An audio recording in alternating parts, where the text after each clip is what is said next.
Vamos a continuar y esta vez vamos a pasar al eje número 9. El eje número 9 trata acerca de los paisajes culturales, activación patrimonial a través del patrimonio sostenible.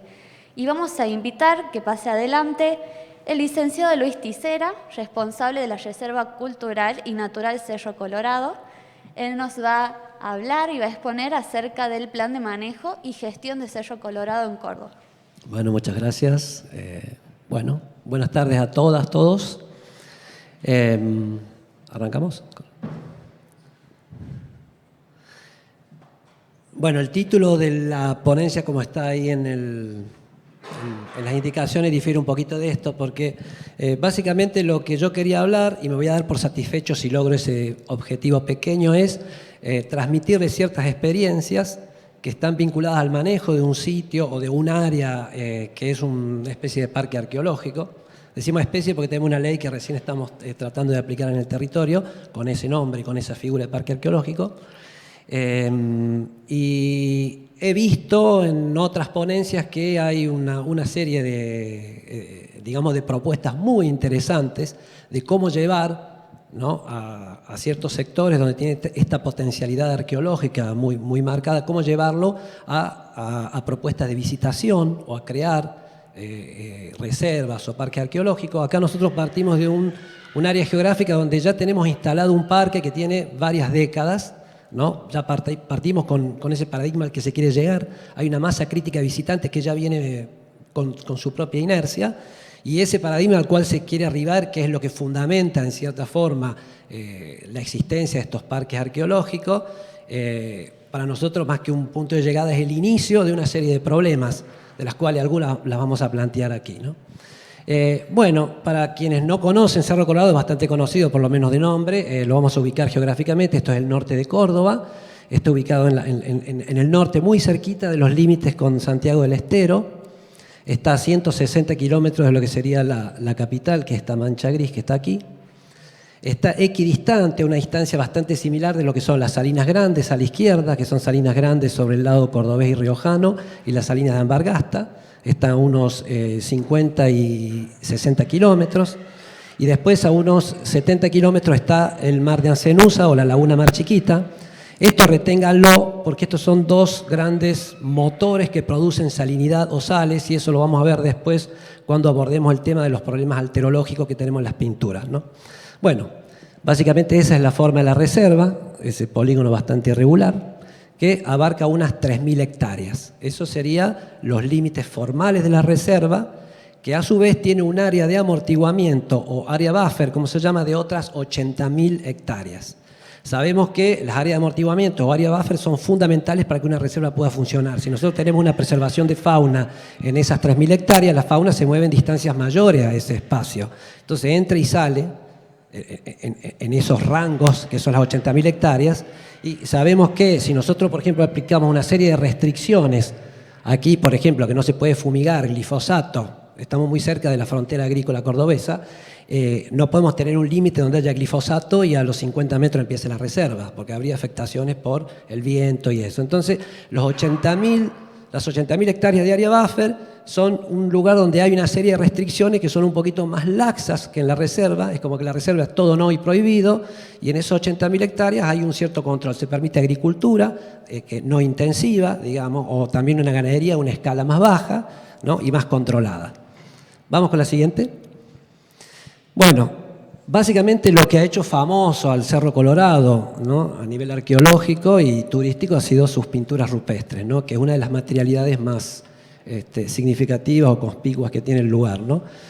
Hay dos características muy importantes respecto al arte rupestre de Cerro Colorado. Uno es, si nosotros sumamos, esto es un análisis cuantitativo, todas las figuritas o digamos los motivos rupestres o figuras que hay en el arte rupestre de toda la provincia de Córdoba, y tomamos una cantidad que nos da el total, Cerro Colorado equivale a más de la mitad.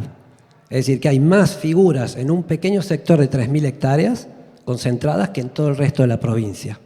La otra particularidad es la potencia que tiene, digamos, la temática, lo que sería la potencia escénica de estas figuras, ¿no? Nosotros tenemos escenas de danza, de combate, escenas rituales. Por ejemplo, acá se ve una de un lo que ha sido considerado como un chamán o un brujo con una piel de jaguar. Estos serían los ocelos de la piel de jaguar, y unos flecheros que son algunos guerreros que van por ahí, ¿no?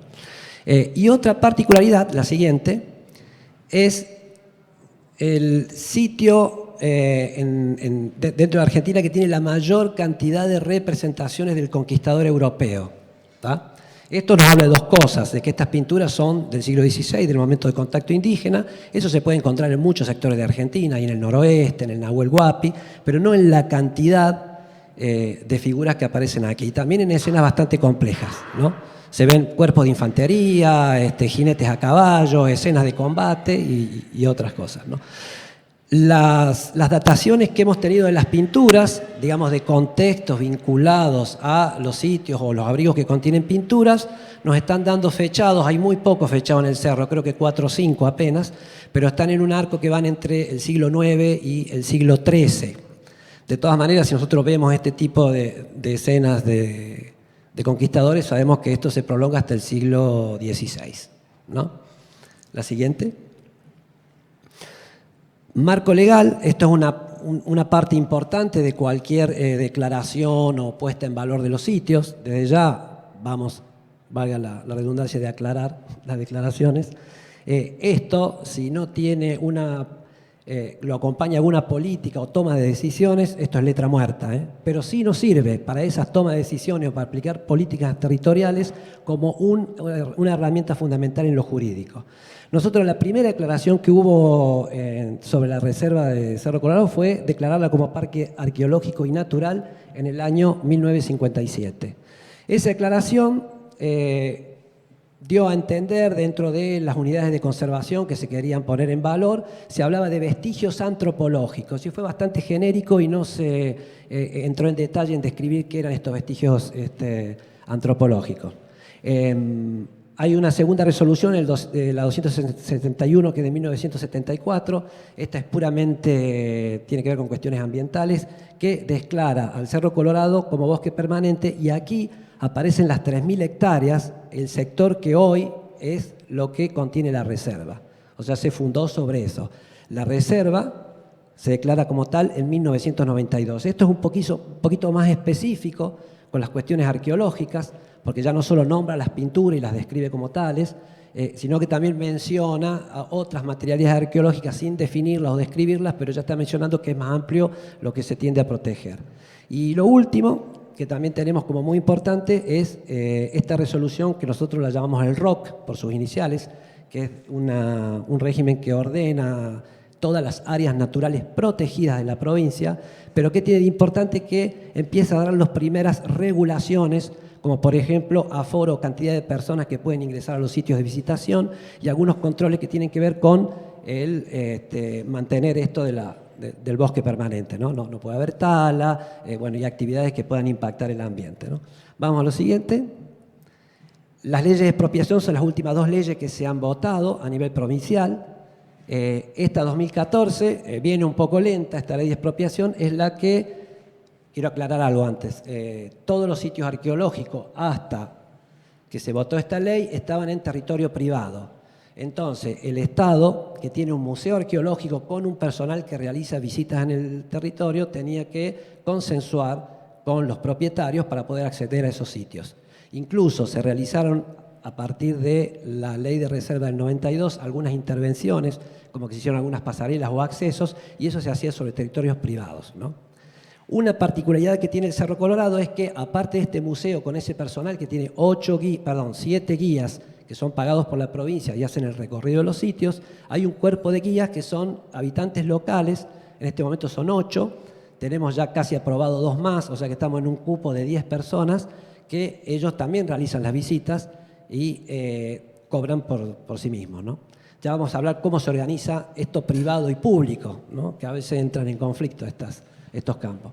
Lo que vemos acá en estos polígonos son los sectores que se pusieron en expropiación en el 2014, y a la fecha ya tenemos posesión de estos sitios que son los que están en color amarillo, ¿no? De las 22 hectáreas, estamos más o menos en unas 14. Faltan estos 2 sectores, ¿no?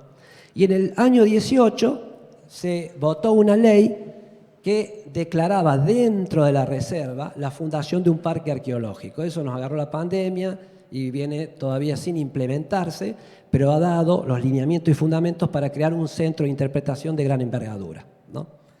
Que en un momento estuvo a punto de hacerse y tuvimos una discusión por el lugar que se iba a hacer, había un impacto ambiental grande y lo tuvimos que frenar. Pero bueno, se va a lograr llegar a algún acuerdo en algún momento que sea sustentable, ¿no? Vamos con la siguiente. Y un par de criterios teóricos, no me voy a extender sobre esto porque si ustedes lo buscan incluso en internet hay muchísima información acerca de la gestión del patrimonio y cuáles son las teorías que pueden aplicarse para llevar a cabo este tipo de prácticas, ¿no? Pero básicamente hay dos ideas que nosotros estamos tomando en la gestión actual y una es esto que García Canclini, para quien no lo ha leído, es un antropólogo que se dedica específicamente a los usos sociales que tiene el patrimonio. Él es argentino-mexicano, radicado en México, y ha trabajado mucho ese tema. Y es muy importante lo que él habla de esta cuestión de que estos usos sociales no es solo una mera actitud defensiva de simple rescate, sino hay que crear esta visión más compleja de cómo la sociedad se apropia de su propia historia, ¿no? Y después, Querol, para quien no lo ha leído, les recomiendo, hay un manual que está muy utilizado en la península ibérica, sobre todo en España. Querol tiene el manual de gestión del recurso patrimonial, no sé el nombre exactamente, pero es algo así, sobre manejo patrimonial, que es un manual que se usa muchísimo en España. Y lo que tiene de interesante es que él define bien este concepto de parque arqueológico y lo define como una figura integradora de un montón de elementos que están aislados en el paisaje. Entonces, la idea no es musealizar o poner en valor ciertos elementos teniendo sesgos sobre otros. Hay que tratar de tener una visión totalmente integral del paisaje, el cual incluye lo arqueológico. Cuando hablamos de paisaje, usamos mucho también los conceptos, todos lo sabrán, de Soja o de la arqueología del paisaje, ¿no? El paisaje es aquello que es lo natural, es aquello construido socialmente y es aquello percibido por las sociedades que lo habitan, ¿no? Vamos con lo siguiente. Y atravesando un poco estos dos autores, vamos a mencionar esto de la definición que dio UNESCO, la deben conocer, pienso, sobre el patrimonio de la humanidad. Esto da cierto indicio de prácticas que deben realizarse, pero a su vez también da una secuencia en la cual pueden realizarse estas prácticas, que la gestión del patrimonio implica o arranca con esto de la investigación, continúa con conservación, protección, exposición y divulgación para llegar a esto del recurso turístico. Esto está un poco discutido porque hay muchas discusiones acerca de la mercantilización que se hace del recurso patrimonial a través del turismo, pero no vamos a entrar en esa discusión. Vamos a lo siguiente. La metodología, aplicando estos criterios teóricos, es la de la planificación estratégica. Esto también está en el manual de Querol, ¿no? Y básicamente tenemos el relevamiento, que es lo que va a definir las unidades de conservación. Nosotros, como somos una reserva que es cultural y natural, las unidades de conservación son los vestigios arqueológicos, pero también es todo el paisaje natural, digamos. Pero ahora vamos a hablar del tema arqueológico, que es lo que más nos compete.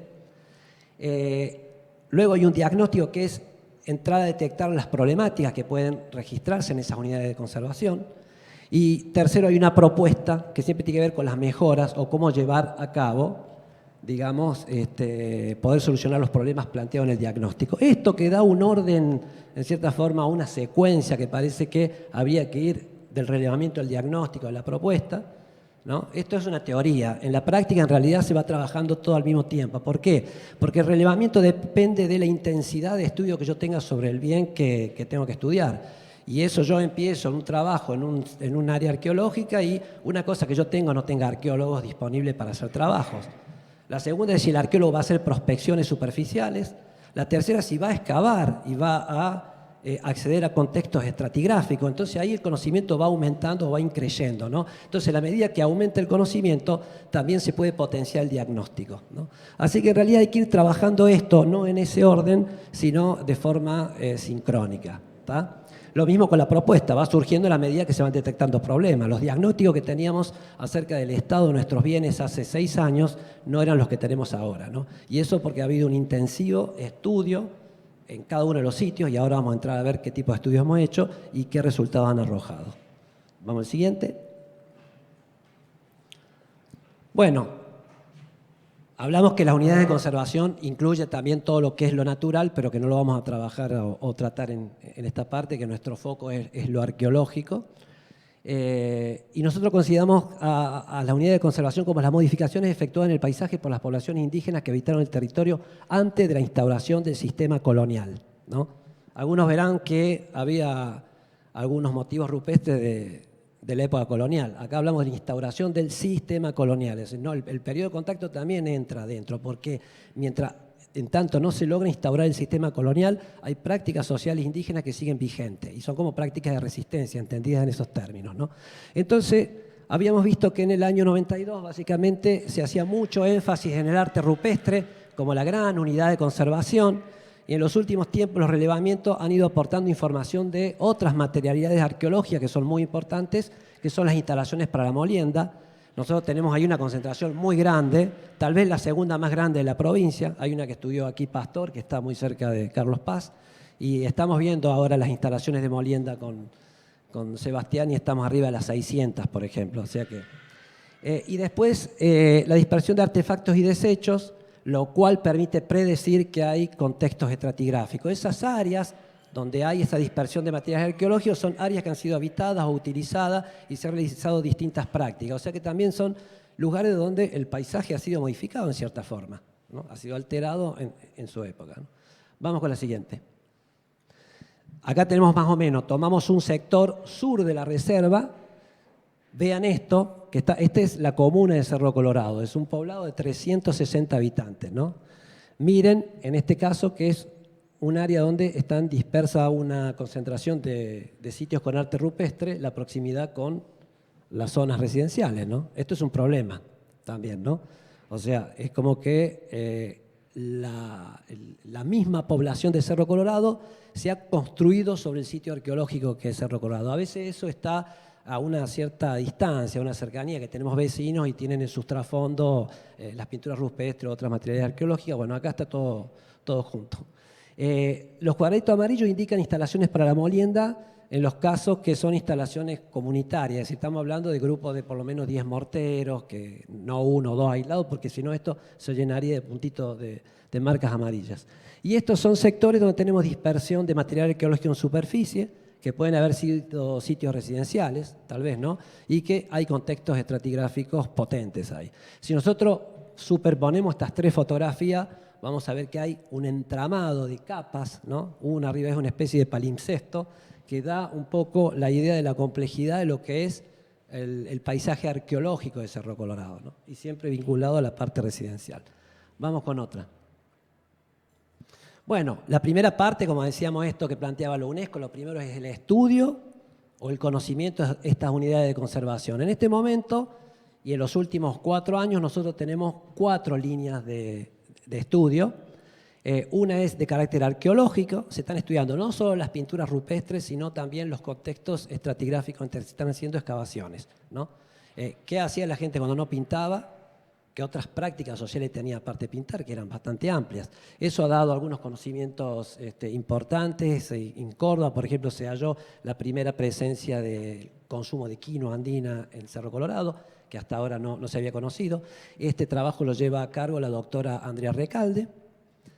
Tenemos una segunda línea de estudio que es arqueométrico, que es estudiar la composición de las pinturas rupestres, la paleta de colores, la receta, qué se hacía, con qué elementos se hacía. Esto lo empezamos a hacer con el INTI. Después el INTI en ese momento tuvo un problema de reducción de personal, cerraron esa área del INTI, expulsaron a todo y tuvimos que retomar ahora con la Universidad de San Martín. Ahí perdimos 4 años perdimos.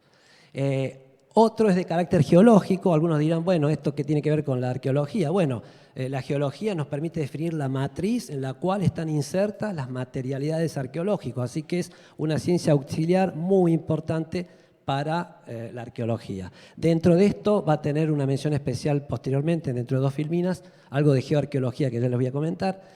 Y lo último, en el año 2018 se hizo una obra pública de gran envergadura. En Córdoba se llegó a la gasificación de casi el 90% de la población a través de gasoductos troncales, y uno de ellos pasó por el Cerro Colorado y ahí tuvimos el hallazgo. Han participado Tomás, estuvo a cargo Sebastián pastor de ese impacto arqueológico. Aquí lo tenemos también a Roberto, otro de los que estuvo trabajando ahí.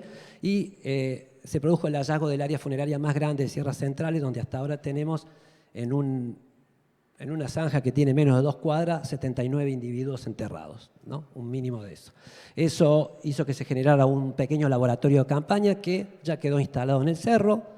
Y ya vamos a ir al final a hablar de un tema muy importante, que es qué pasa con la comunidad donde están ocurriendo todas estas cosas. Porque esto ocurre en un pueblo donde la gente ya vivía hace mucho tiempo y le entran a llover arqueólogos y gente que empieza a hacer cosas que no habían visto que se producían antes.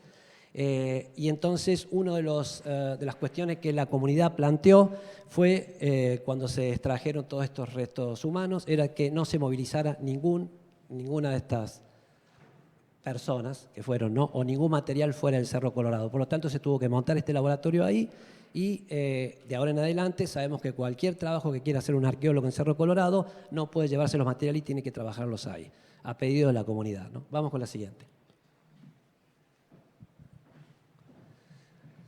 Habíamos visto el estudio de las materialidades y el segundo punto era el diagnóstico, ¿no? Bueno, dentro del diagnóstico nosotros tenemos 2 tipos de diagnóstico para hacer. Uno es lo que llamamos intrasitio, es ver qué problema puede tener un abrigo, un alero rocoso, las pinturas en particular, si hay deterioro, se están borrando las pinturas, se ven afectadas por algo. Y otro que ya tiene un alcance más territorial, problemáticas que tienen que ver con sectores más amplios a nivel de superficie, ¿no? Vamos con la siguiente. Un trabajo que se encaró entre el 17 y el 18 se tomaron 6 abrigos rupestres que eran los que considerábamos macroscópicamente o a simple vista como aquellos que tenían mayores problemas de alteración. O no se veían las pinturas, o había pátinas que se le estaban formando arriba. Esos 6 ejemplos ya tenemos estudiado 4. Esto lo hizo la Universidad Nacional de Tucumán, un laboratorio de geoarqueología que dirige Marta San Pietro. Ella es especialista en este tema de las pinturas rupestres y su deterioro, pero nosotros tenemos una formación geológica que es arenisca, son rocas sedimentarias, muy diferentes a lo que es las rocas ígneas, como puede ser las metamórficas o el granito. Entonces, Marta lo que hizo fue convocar a otro arqueólogo, que es geoarqueólogo, que es español, está en la Universidad de Zaragoza, Pedro Monet se llama, y él es especialista en areniscas. Ha trabajado en la Sierra de Albarracín, que es un área ahí cerca de su casa. Entonces lo primero que se hizo es una fotogrametría donde se realizó toda la foto de todos los sectores. Esto es un collage de fotos, para el que no sepa lo que es una fotogrametría, ¿no? Donde acá tenemos en 2D distribuida todo lo que es un alero. Por ejemplo, no sé si se alcanzan a ver, acá se ven pinturas rupestres, ¿no? Esto es polícromo, acá hay 3 o 4 colores, pero bueno, se ve así en la foto. Esto se sectorizó. La arenisca tiene también una forma de sedimentación horizontal, ¿no? Así que marca distintos digamos, sectores. Básicamente están diferenciados por su granulometría. Esto es grano fino, esto es grano grueso. Y después hay algunas estratigrafías horizontales que tienen que ver con antiguos cauces que han cortado esa estratigrafía, ¿no? Una vez que hacemos esta fotogrametría, vamos a la siguiente, de los aleros, se llega a un tipo de diseño, esto más o menos. Esto es un alero, por ejemplo. Y lo que se indica, por ejemplo, en este caso las flechitas blancas están mostrando las alteraciones y la dirección que va tomando una alteración. Por ejemplo, como vemos acá, hay una alteración que es centrípeta, que va del centro hacia afuera y que va deteriorando todo lo que encuentra a su paso. El tamaño de la flecha indica la velocidad en que se produce ese proceso alterológico. Las flechas azules, por ejemplo, son las correntías de agua.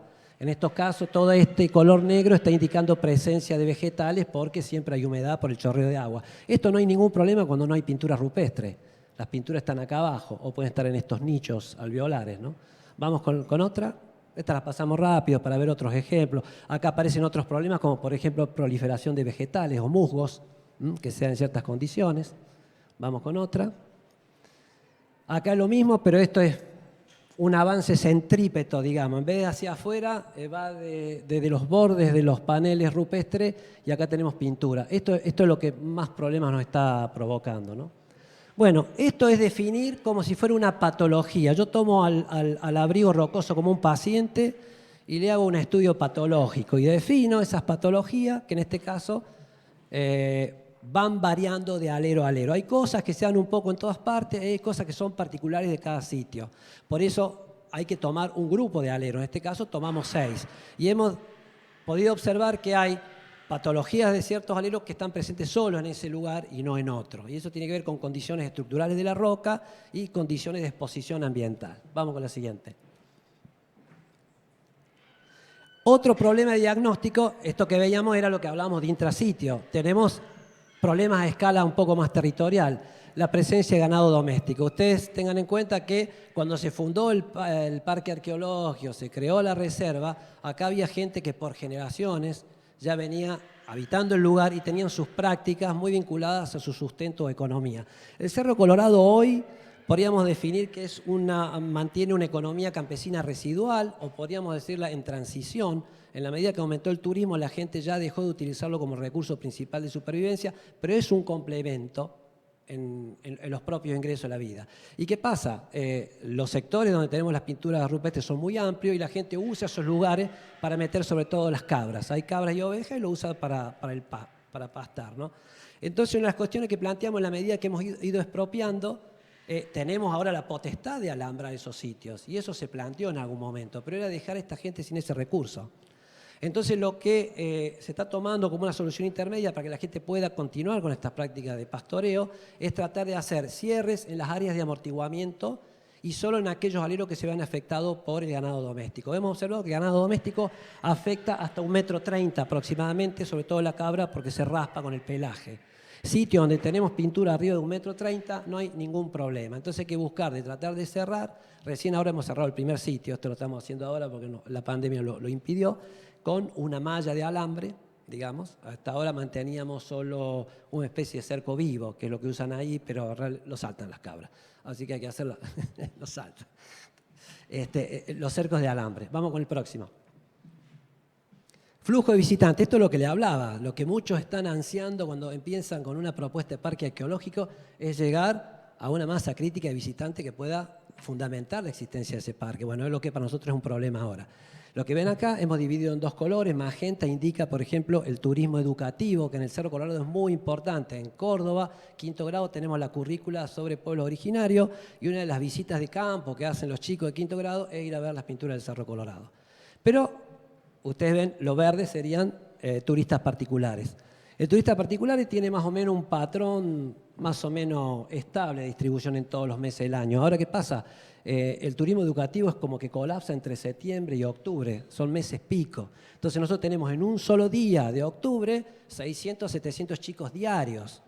¿Y cómo hace para meter todos esos chicos en un alero, no? Eso exige, ese es otro problema, y ahora vamos a entrar en algunas cuestiones o propuestas de solución que algunas ya le estamos aplicando exitosamente. Vamos con el próximo. Estas son las intervenciones, ¿no? Como decíamos, hay intervenciones a escala de intrasitio, que se pueden hacer en los propios abrigos rocosos, y otras que son a una escala territorial un poco más amplia. Bueno, todo esto que está acá lo vamos a ver de a uno, así que vamos con la próxima.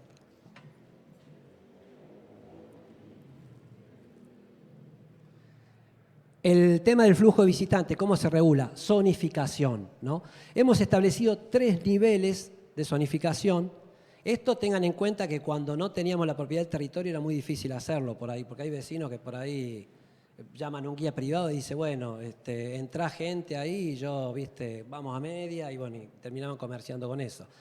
Nosotros dejamos trabajar a todos los guías privados, pero sí le exigimos ahora atenerse a las regulaciones del territorio, ¿no? O sea, ellos pueden hacer su visita, cobran el caché que ellos quieren, viven específicamente de eso. Ustedes recuerdan que la UNESCO ha definido que el turismo arqueológico es uno de los grandes propuestas para reducir la pobreza en zonas desfavorables. Estos departamentos donde está el Cerro Colorado es una de las áreas, si comparamos con los grandes valles turísticos o los polos industriales y agrícolas que tenemos en Córdoba, esta es una de las zonas más rezagadas. Así que verdaderamente aporta no solo al guía, el turismo derrama rápidamente dinero en la gente que hace el pan, el que trabaja en un hotel, el que limpia en una cabaña, tiene un derrame en varios niveles. Entonces decíamos, el nivel 1, y este aforo lo sacamos del ROC, ¿se acuerdan cuando les mencioné ese ROC que había en el año 92? Da 33 personas, tenemos un aforo de 30 personas. Este es lo máximo que puede entrar la gente en los sitios de mayor tránsito. No más de eso. Es decir, si yo tengo 90 visitantes, no es que no van a visitar los 90, los sacamos en cupos de 30. Hace una visita 30, se retira y entra. Hay días que, bueno, es bastante permanente la entrada y salida. Después tenemos, eso se da solo en lugares donde tenemos infraestructura de soporte. Hay solo 2 lugares donde están instalados, por ejemplo, unas deck de madera donde puede circular la gente y otras que están hechas con piedras del lugar, con escaleras y con areniscas y tenemos un suelo bastante sólido ahí, digamos. Son estructuras artificiales. O a veces suelos resistentes, porque evaluamos la erosión de los suelos. Donde los suelos son más débiles o erosionables, los reducimos a 10. Y en estos casos estamos entrando a plantear de que, ahora que estamos teniendo gestión de cada vez más sitios, empezar a darle descanso. Habilitamos un sitio y por un año se cierra un sitio. Cuando ese se recuperan los suelos y vegetación, volvemos a rotar, ¿no? Y después tenemos un tercer nivel, el nivel 3, que es en los casos de deterioro grave de las pinturas o un acceso no seguro. No podemos garantizar la seguridad de las personas. A veces están en unas lomas muy empinadas y bueno. Una de las cosas que quería aclarar, esta infraestructura, le dije, está solo en 2 sectores. La idea no es avanzar con esto. Invertir en un parque arqueológico no es llenar de pasarela y de piedra y de senda. Lo mejor es tratar de que vaya menos gente, regulemos eso, pero que esté el paisaje natural tal cual estaba en el momento que nosotros tomamos posesión, ¿no? Entonces está muy bueno mantener las picadas, una circulación que sea ordenada por un mismo lugar, no que la gente ande por todos lados, y que tenga el monte natural a todos lados, digamos, ¿no? Es una de las cosas a poner en valor es el paisaje, antes que nada. Lo arqueológico y el paisaje que lo contiene, bueno, todos sabemos que se compenetran como en una sola unidad, ¿no? Vamos con el siguiente. Bueno, acá por ejemplo es un ejemplo de lo que sería nivel 1 y nivel 2. Esto amarillo es un nivel de hasta 30 personas. Todo esto rojo que ven acá son sitios con pinturas rupestres.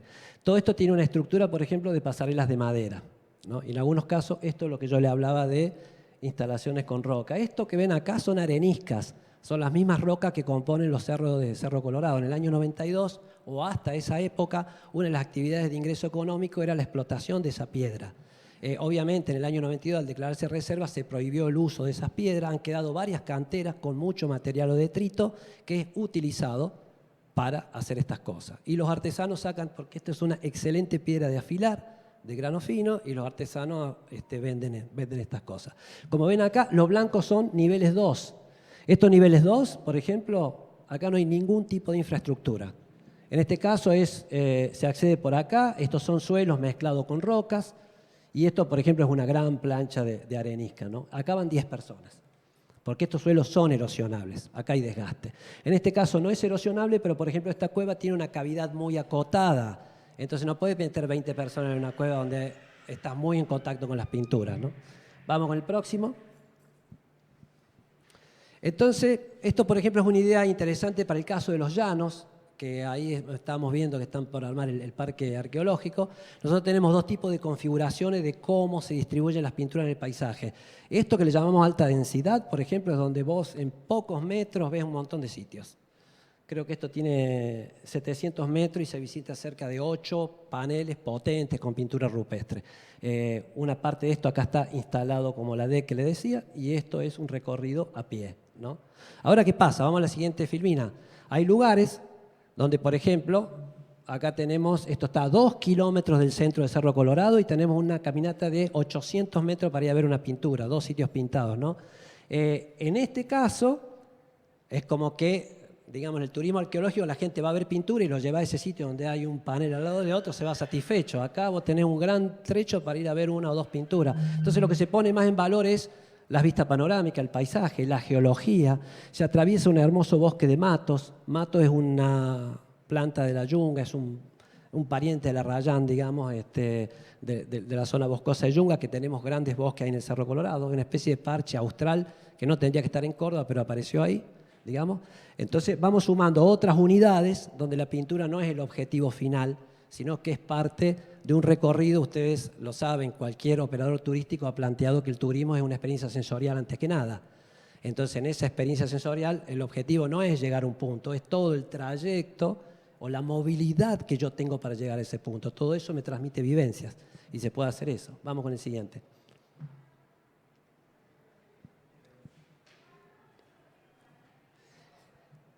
Dentro del diagnóstico, una de las cosas que nosotros también encontramos, hay aleros donde tenemos limpieza periódica de soportes, que es, tenemos proliferación hay unas avispitas que hacen estos niditos de barro, avispas alfareras, hay 3 especies con 3 tipos de casitas diferentes, ¿no?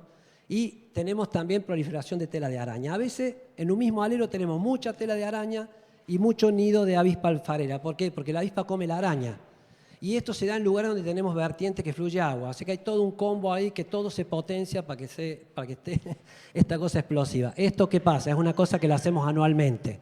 Sacar los niditos y limpiar con hisopos los aleros, digamos. Entonces lo que estamos haciendo es evitando una proliferación. No podemos combatirlo totalmente, pero ese es un trabajo que se hace. Esto va junto con el monitoreo, son tareas que se hacen de forma periódica, ¿no? Hay otra, como por ejemplo alambrar para que no entre las cabras, lo hacemos una vez y listo, concluido el problema. Vamos con el siguiente.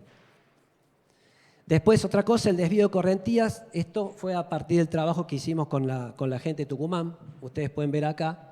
Por ejemplo, esto es un panel vertical, ¿no? Acá tenemos pintura rupestre y ¿qué ven acá? Acá hay una chorreadura de agua.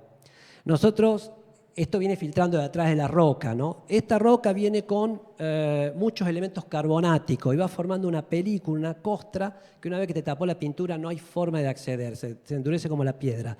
Entonces, una de las cosas que estamos trabajando, y esto tuvimos contacto con un parque nacional de Sudáfrica y otro de Namibia que ya lo aplicaron y nos dieron los elementos, se compra una especie de resina, la cual se mezcla con la misma arena que hay en el suelo del Cerro Colorado. Esta arenisca se va descomponiendo y forma suelos de arena roja.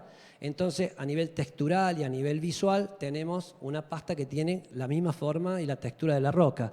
Entonces se arma, por ejemplo, un sombrerito acá, que se adhiere. Entonces, el sombrerito, por ejemplo, va desviando la correntía de agua y vamos salvando los motivos. Esto se hace solo en los lugares que vemos que hay afectación con las pinturas, sino que el agua corra. Otro problema de limpieza mecánica muy fácil, por ejemplo, ¿ven esta coloración blanca?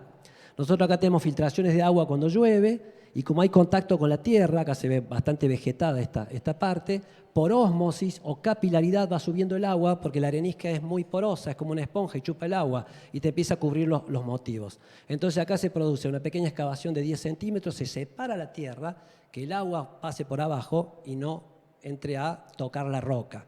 Estas son cosas hiper sencillas para hacer, que no requieren ningún tipo de inversión, pero bueno, hay que detectar el problema y darle para adelante con eso, ¿no? Vamos con el siguiente. Como no todo es rosa, hay una cosa que me olvidé anteriormente que hablaba los veladuras de polvo, los sitios pequeños cuando la gente entra y pisa, levanta polvillo. Ese polvillo en el trabajo que hicimos de las alteraciones se detectaron capas importantes. Entonces ahora hemos empezado con el primer alero, que es, los demás los tenemos cerrados hasta que terminamos de hacer alguna pequeña inversión con esto, que es hacer una deck de madera, de modo que la gente no pise el suelo y levante el polvillo. Entonces, si entra al abrigo rocoso, pisa la madera. Esto es una infraestructura móvil que no tiene que ser enterrada, no hay que alterar los suelos, solo se pone como una tapa y se mantiene ahí, ¿no? Volvemos atrás, más atrás, más atrás. Acá estamos. Bueno, decíamos no todo es buenas noticias porque hay una serie de problemas que se detectaron en estos estudios alterológicos que no tendrían solución hasta el momento. Una son las inflorescencias salinas. ¿Se acuerdan que les mencionaba lo de la mar chiquita y las salinas? Bueno, hay mucha salinidad ambiental. Cuando baja la neblina y eso moja las rocas, después cuando se seca queda la sal ahí. Y esa salinidad empieza a dar estas manchas que van creciendo. Y después también cuando se moja el agua, por ejemplo, absorbe mucho la arenisca y vuelve a secarse. Cuando sale el agua arrastra minerales que están dentro de la arenisca, que son carbonatos generalmente, y van generando como unas formaciones botroidales, se llaman. Son como una especie de estalagmitas así horizontales que van creciendo y te tapan todos los motivos rupestres. Esto, por suerte, lo tenemos solo en 3 sitios, pero estamos viendo ya, esto es crónica de una muerte anunciada. En algunas décadas posiblemente no tengamos más motivos, hasta que aparezca algo. Y la otra es desplacación y descamación. Esto es ambas son el mismo proceso, es cuando te salta una parte del soporte, la descamación es cuando es muy fino y la desplacación es con una placa que tiene un espesor de más de 1 milímetro para arriba. Esto se produce por las alteraciones térmicas, le da el sol a la arenisca, calienta, levanta mucha temperatura, a veces llega a los 40 grados y a la noche hay un salto térmico, digamos una bajada de temperatura y ese enfriamiento se parte. Hay diferencias granulométricas, donde nosotros tenemos un grano de un tipo de tamaño y la diferencia con otro. En esa unión se producen las fisuras, que después empiezan a generar una isla. Estas son islas y se caen al piso. Esto tendríamos que cambiar el clima, no podemos hacer mucho. Pero sí hemos podido un poco mejorar esto, abriendo los aleros que están muy cerrados de vegetación para que corra el aire. De modo que podemos reducir la humedad. No en el momento que baja la neblina, pero al menos que no continúe posteriormente concentrada ahí, ¿no? Vamos con la otra parte. Bueno, y esto es algo muy importante, ya voy a terminar, ya los debo haber aburrido mucho, que son los trabajos con y en la comunidad. Decíamos que hay una comunidad preexistente en cada sitio donde uno va a llevar su propuesta de parque arqueológico reserva, y bueno, y en este caso encima tenemos un Estado que viene a imponer ciertos ordenamientos o reglas, y hay que atender obviamente a la comunidad. La comunidad tiene su propia visión de lo que es los sitios arqueológicos, lo que son sus bienes patrimoniales, los ha significado de alguna manera, y así como decía Khan Clinic, hay que tratar de rescatar esta forma y que les sirva también para su propia vida. Hacemos este tipo de actividades, ¿no? Dirigidas hacia la comunidad educativa, hacia la comunidad en general. Esto es importante porque los niños son las futuras personas que van a estar viviendo ahí. Y tenemos una tercera rama que es la arqueología pública. La tomamos como, dice Criado, como transferencia de conocimientos. Y esto de retroalimentación con saberes locales. La gente tiene formas de nombrar a la arenisca, le dice piedra colorada, al granito le dice la piedra mora, tiene ciertas ideas que muchas son empíricas, propio de la práctica, de cómo funciona una piedra y la otra, esta sirve para tal cosa, esta para la otra, y le empieza a aportar su significado. Todo ese conocimiento no hay que descartarlo, tiene que integrarse en los diálogos que nosotros mantenemos en el turismo arqueológico, ¿tá? Es muy importante la idea que la gente, digamos, lo que ha construido la gente en torno a su paisaje, ¿no? Integrarlo con el conocimiento más científico, obviamente. Vamos con 2 o 3 fotos para terminar. Adelante. Arqueología pública, básicamente prácticas arqueológicas abiertas. Esto lo empezamos a hacer en el 17, este es el hallazgo de una urna funeraria que encontramos en la vía pública, lo denunció un vecino. Participó mucha gente de la comunidad. No hay que tener miedo como arqueólogo de darle el cucharín a una persona que no es arqueólogo, el pincelito y sentarlo ahí a trabajar. Obviamente, tiene que haber un arqueólogo ahí controlando esa situación, pero no hay que tener ese miedo y que integrar a la gente a esas tareas, ¿no? Otro trabajo que hemos hecho y exitosamente es la entrega voluntaria de materiales arqueológicos. Muchos vecinos en la casa tenían materiales, había 2 colecciones grandes, y el resto eran materiales de entre 6 y 10 piezas, ¿no? Bueno, la totalidad, excepto un vecino, hemos recuperado todo. Todo eso ha vuelto al museo, ¿no? Se ha hecho todo un trabajo, los vecinos han aportado en la biografía de esos objetos, cómo los hallaron, tenemos filmado eso, la gente también ha contado toda su experiencia, por qué se interesaba por estas cuestiones arqueológicas, ¿no? Bueno, vamos con lo siguiente. Actividades de extensión, decíamos el tema de la escuela importante, tenemos un jardín de infantes en la comuna y a 10 kilómetros en un pueblo que se llama Santa Elena tenemos una escuela secundaria que la mayoría de los chicos de esa escuela secundaria que encima tiene inclinación de turismo. Ahí vamos a dar clases de cuestiones o charlas de patrimonio, porque esos chicos viven en el Cerro Colorado y hacemos, bueno, ahora con la pandemia hace 2 años que no lo hacemos, pero venimos haciendo pasantías donde los chicos se integran a hacer tareas de guía, acompañan a los guardaparques, porque hay un cuerpo de guardaparques también, y hacen las tareas que a futuro pueden ser sus futuros trabajos, ¿no? Con la próxima, charlas y capacitaciones. Las capacitaciones son para los guías privados y los guías del Museo Arqueológico Provincial, en la medida que se incrementa el conocimiento a través de todos estos trabajos arqueológicos que yo vengo contando, se va transmitiendo a la comunidad, se la va poniendo al corriente de lo que sucede, ¿no? Y el tema de las charlas son charlas abiertas también al público. O sea, el pueblo es muy curioso en saber qué está pasando, porque sabe que está lleno de arqueólogos y gente trabajando y quieren saber qué pasa. Entonces se le va comentando estas cuestiones. Y finalmente, para terminar, la Noche de los Museos, que es un tema muy importante en Córdoba, que reúne cerca de 100.000 personas, que básicamente es una propuesta muy urbana, de abrir los museos de noche y hacer eventos y música. Nosotros lo que hacemos es la visita a las pinturas rupestres con linternas, y es una cosa muy linda. Y lo muy lindo de esto es que la mayoría de la gente que viene son los del mismo pueblo.